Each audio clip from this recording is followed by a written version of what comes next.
आज की कहानी का नाम है राजा और वृद्ध। ठंड का मौसम था। शीतलहर पूरे राज्य में बह रही थी। कड़ाके की ठंड में भी उस दिन राजा सदा की तरह अपनी प्रजा का हाल जानने भ्रमण पर निकला था। महल वापस आने पर उसने देखा कि महल के मुख्य द्वार के पास एक वृद्ध बैठा हुआ है। पतली धोती और कुर्ता पहने वह वृद्ध ठंड से कांप रहा था। कड़ाके की ठंड में उस वृद्ध को बिना गर्म कपड़ों के देख राजा चकित रह गया। उसके पास जाकर राजा ने पूछा, क्या तुम्हें ठंड नहीं लग रही है, पर क्या करूं? मेरे पास गर्म कपड़े नहीं हैं। इतने वर्षों से कड़कड़ाती ठंड में मैं यूं ही बिना गर्म कपड़ों के गुजार रहा हूं।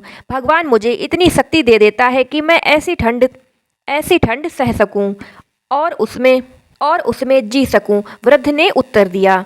राजा को वृद्ध पर दया आ गई। उसने उससे कहा, तुम यहीं रुको, मैं अंदर जाकर तुम्हारे लिए गर्म कपड़े भिजवाता हूँ।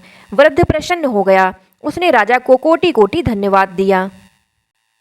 वृद्ध को आश्वासन देकर राजा महल के भीतर चला गया, किंतु महल के भीतर जाकर वह अन्य कार्यों में व्यस्त हो गया और वृद्ध के लिए गर्म कपड़े भिजवाना भूल गया।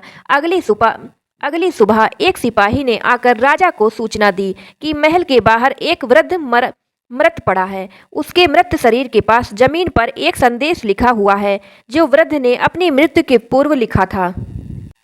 संदेश यह था, इतने वर्षों से मैं पतली धोती कुर्ता पहने ही कड़ाके की ठंड सहते हुए जी रहा था, किंतु कल रात गर्म वस्त्र देने के तुम्हारे वचन ने मेरी जान ले ली।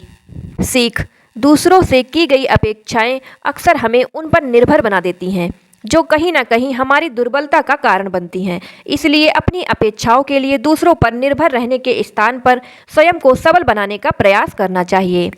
तो कहानी अच्छी लगी हो तो वीडियो को लाइक एंड चैनल को सब्सक्राइब कर लेना।